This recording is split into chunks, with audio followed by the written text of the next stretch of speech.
Hey,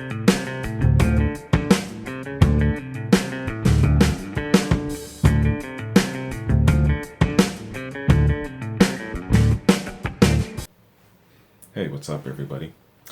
I'm going to do another classic rock reaction. This is called Whipping Post. It's by the Allman Brothers Band. Let's get it.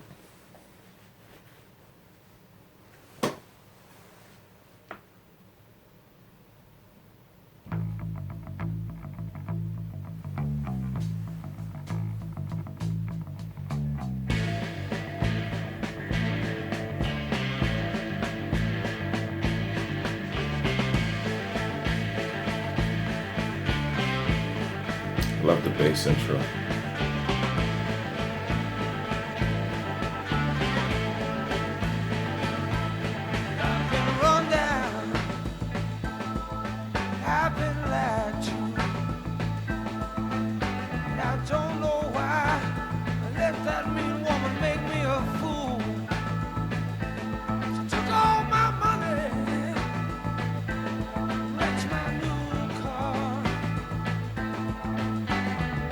She's with one of my good time buddies. They're drinking in some crosstown bar.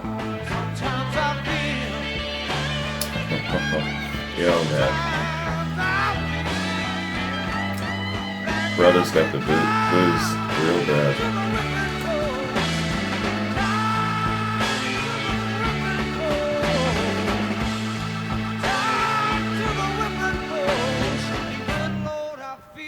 I'm dying.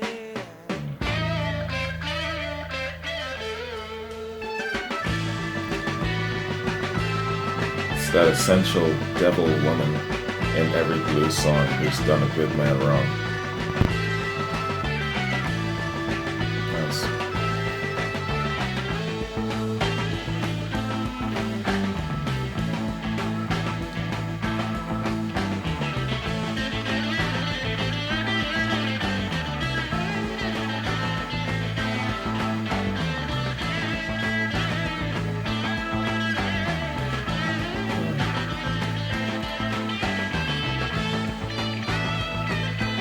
Oh man, this is such a good jam. My friends tell me that I've been such a fool. I had to stand by and take it, baby. Oh, for loving you. Drown myself in sorrow as I look at what you've done. Listen to the bass and the drums working together.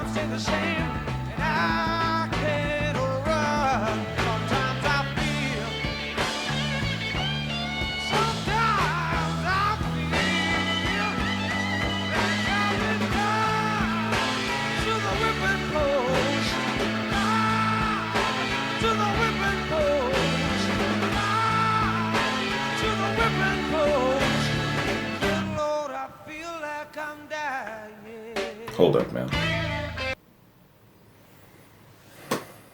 Yo. First impressions. This is the perfect rock, southern rock style blues song. Everything in this, man, is near perfect. The instrumentals, the jam, the riff, the relationship between the bass and the drums working in unison, a tempo that they're establishing, and that awesomely cool ass voice of his. I don't know which brother is doing the singing, but yo, what I wouldn't pay to have a singing voice like that. This guy's voice and the lead singer for ZZ Top, those two voices to me are among the most perfect rock and roll / bluesy voices. There's more. I'm just not thinking of any others at the moment. But yo, first impression. I'm only halfway through the song, but it's a 5 out of 5 already. 5 out of 5 already. Let's go.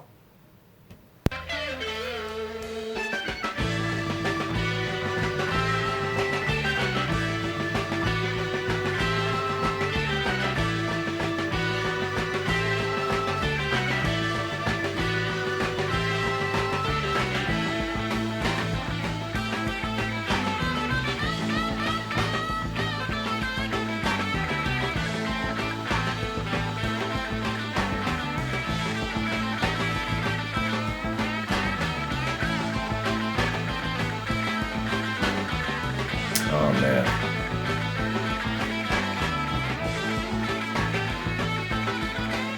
There are certain songs that just reaches you to your depths. This one does it for me, man. Listen to that. Building.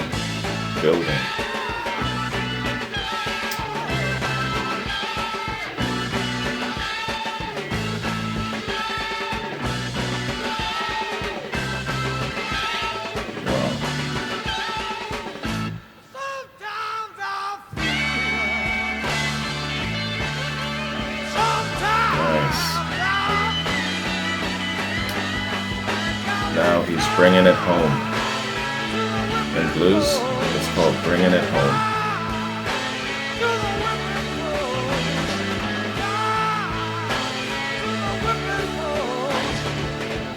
Lord, I feel like I'm dying. The slow graining and the lament.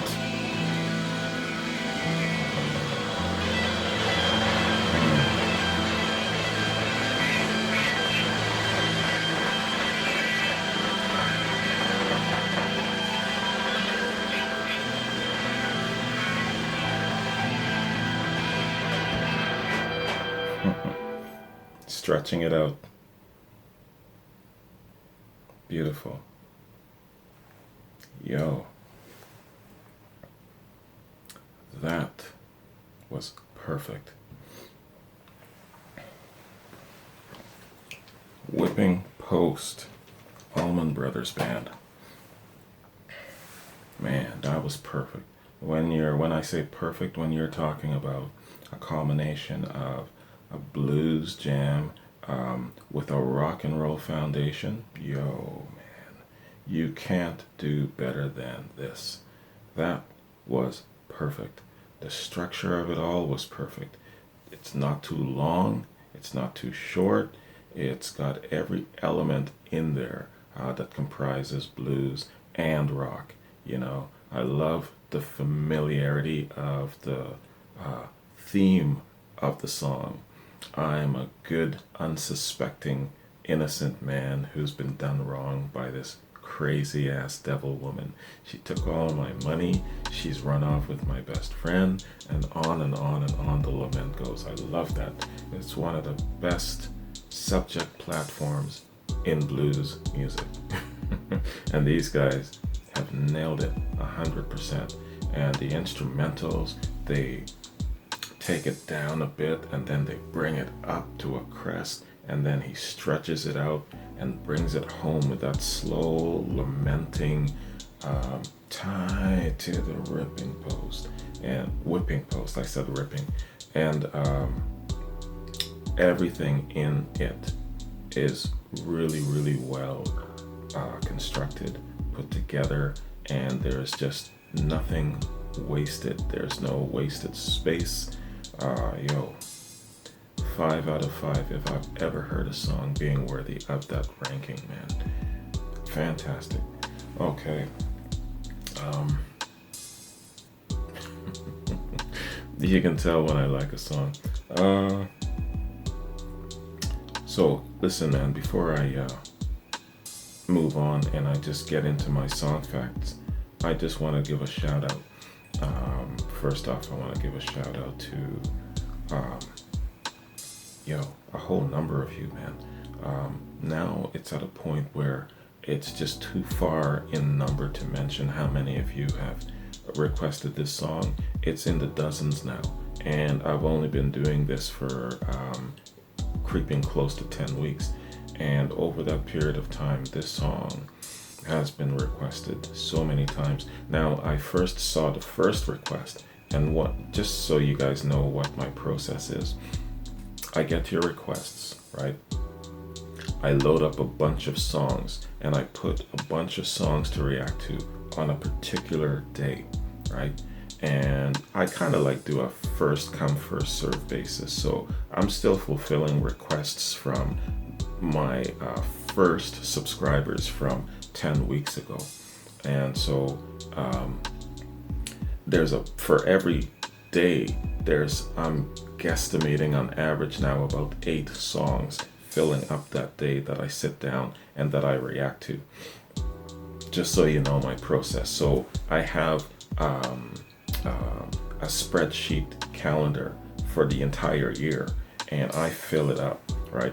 And so each particular day, there's an average of about 8 songs that I'm looking at reacting to, sometimes less.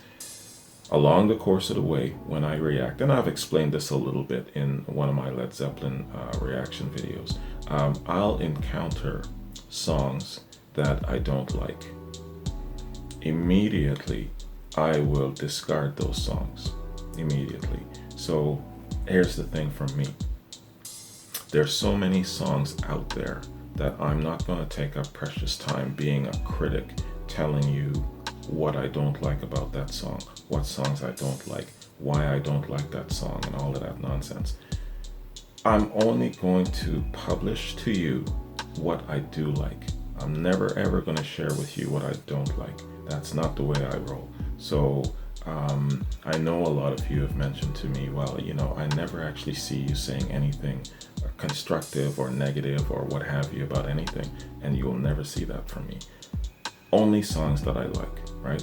So, and if you don't hear from me over a period of time, then it's either I've heard the song and I'm familiar with it, because I won't do reactions to songs that I know, and 2, it's either that I don't like that song for some reason, and I'm just not going to continue doing a reaction to it or publish a reaction to it.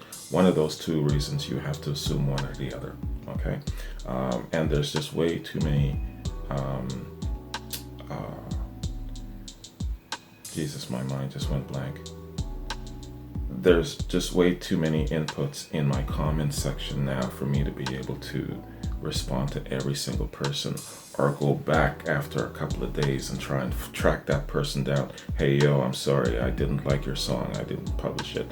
There's way too many comments after that in between those spaces. Just so you know what's going on in my world. Anyway, man, enough of that. I just want to get into a little bit of background about this tune, man, and the band itself. So I'm just going to my Wikipedia page here. If it's going to come up, it's slow as hell. Okay, there we go. All right. Whipping Post, Allman Brothers Band. So a little intro of the band, and then a little background about the song. So, Allman Brothers. The Allman Brothers Band was an American rock band formed in Jacksonville, Florida in 1969 by brothers Duane Allman and Gregg Allman, as well as with Dickie Betts, the lead guitar, vocals, and songwriter, Barry Oakley, bass guitar, Butch Trucks, drums, and Jai Johani Jamal Johansson, drums. You know that's a black man right there. The band incorporated elements of Southern rock, blues, jazz, and country music, and their live shows featured jam band style, improvisation, and instrumentals.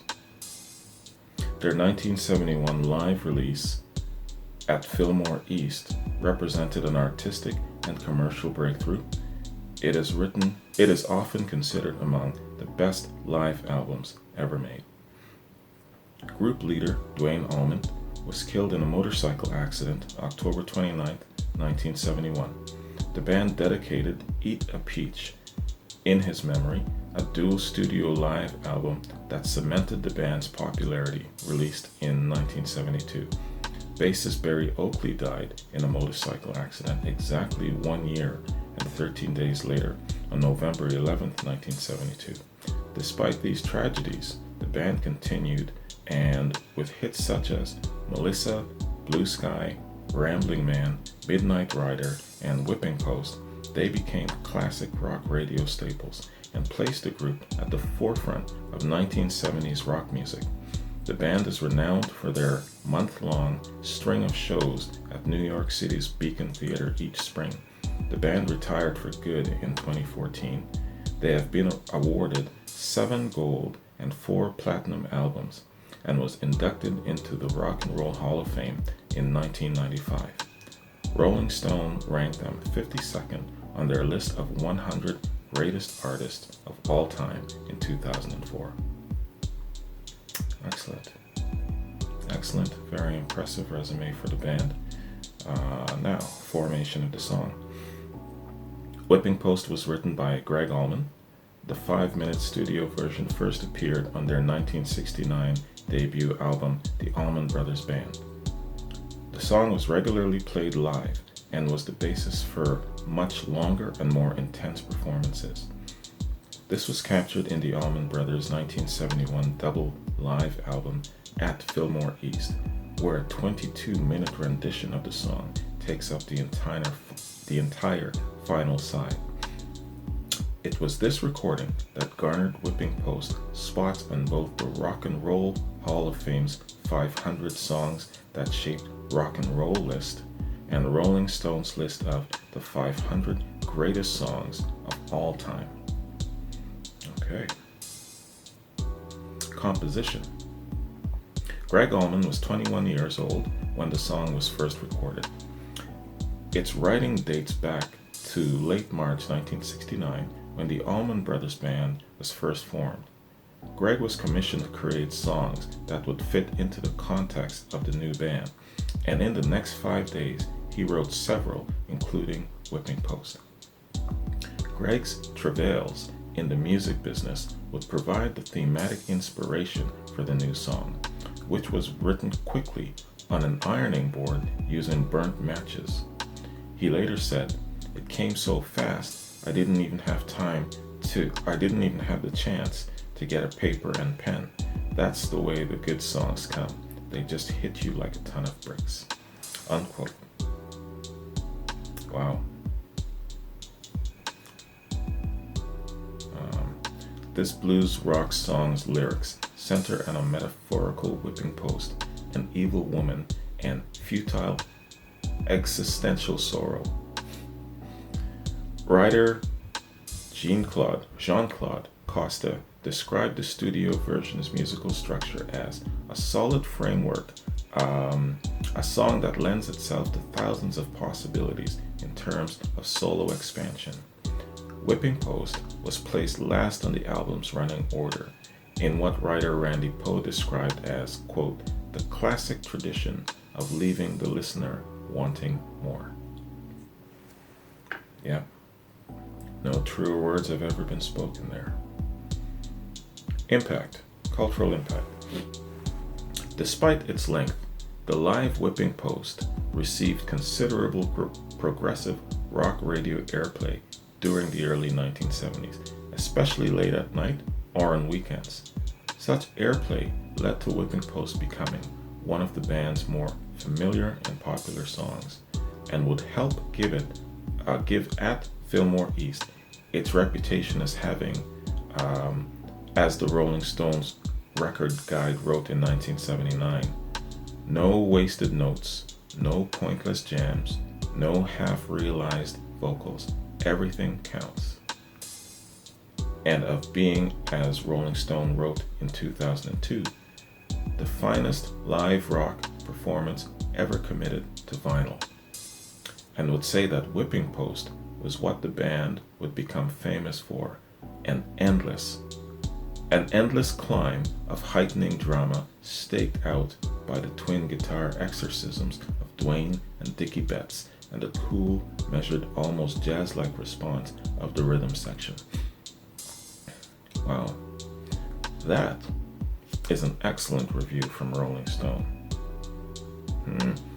I don't know, Rolling Stone, I kind of look at them sideways sometimes. Yeah, I mean, they're getting glowing reviews here from Rolling Stone, but then Rolling Stones can turn around and just dice somebody else apart, like Led Zeppelin. You know, it's like night and day, feast or famine with these guys.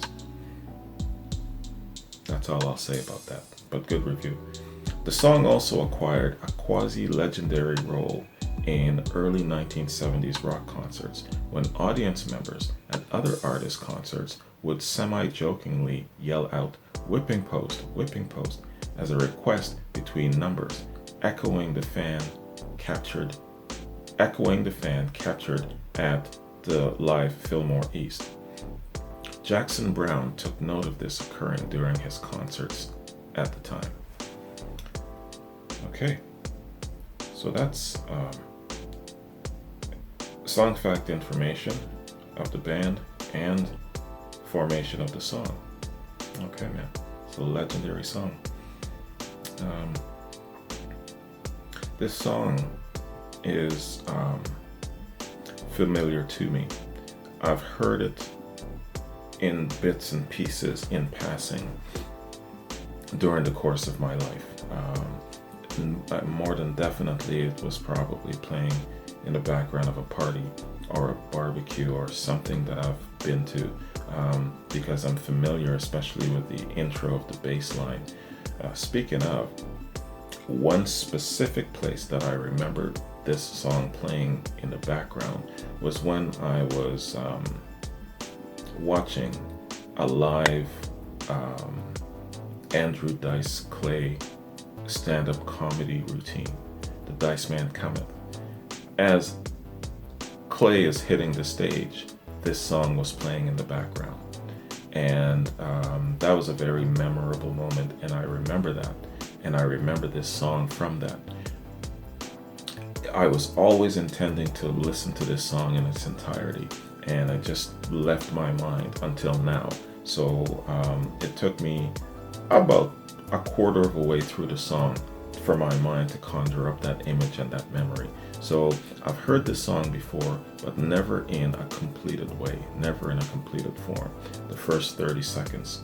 So yeah, I was looking forward to doing this reaction and getting from beginning to end, you know, and I finally have. So it's funny the things that you remember, man.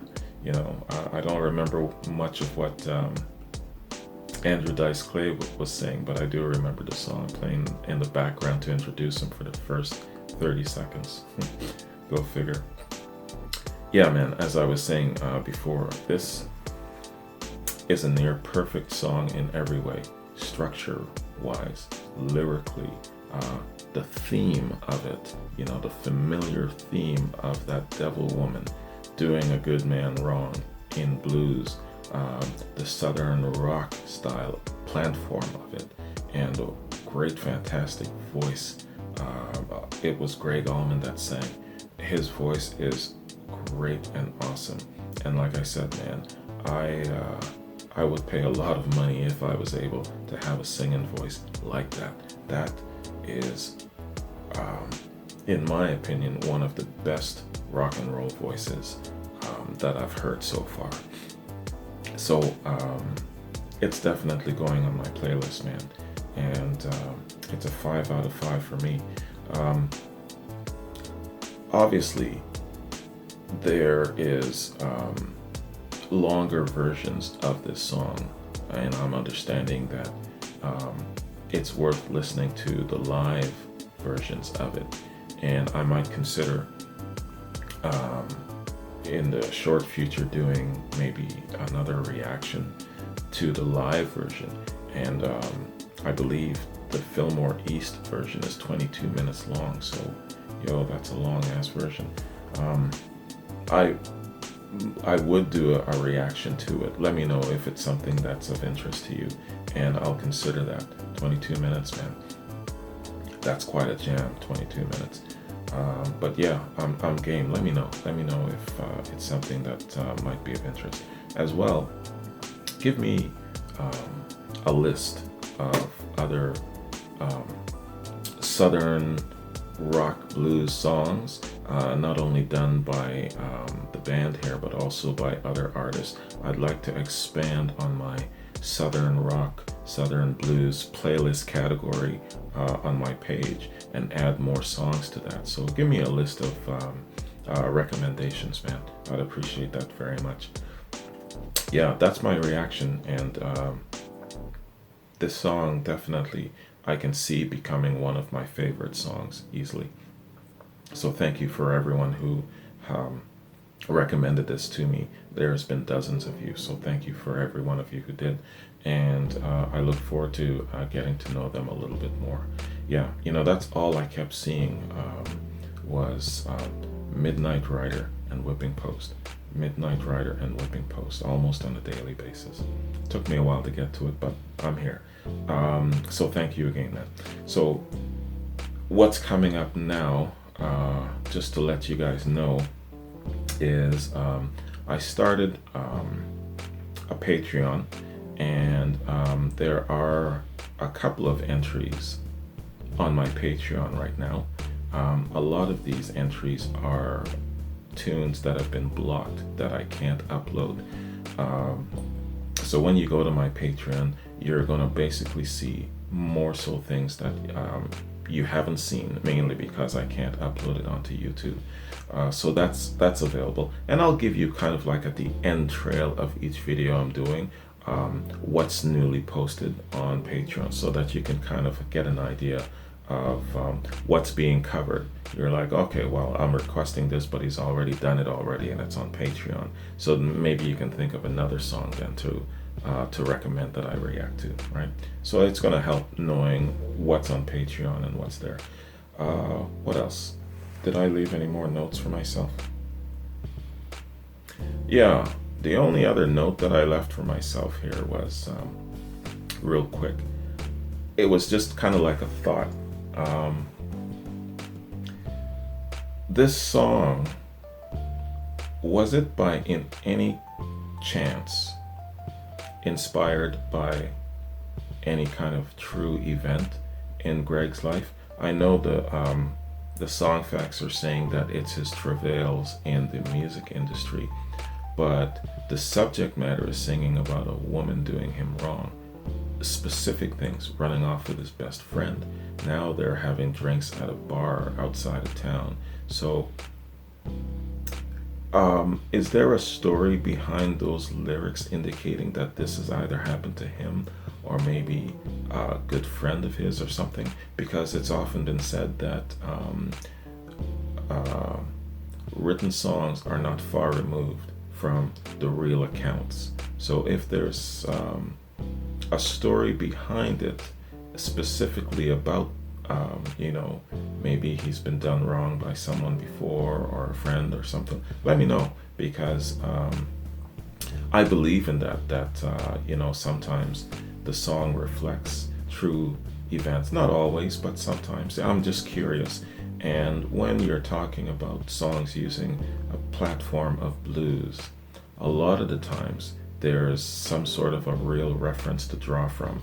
If it's not happened to the writer itself, it's probably happened to a friend or a best friend, a loved one, or something like that.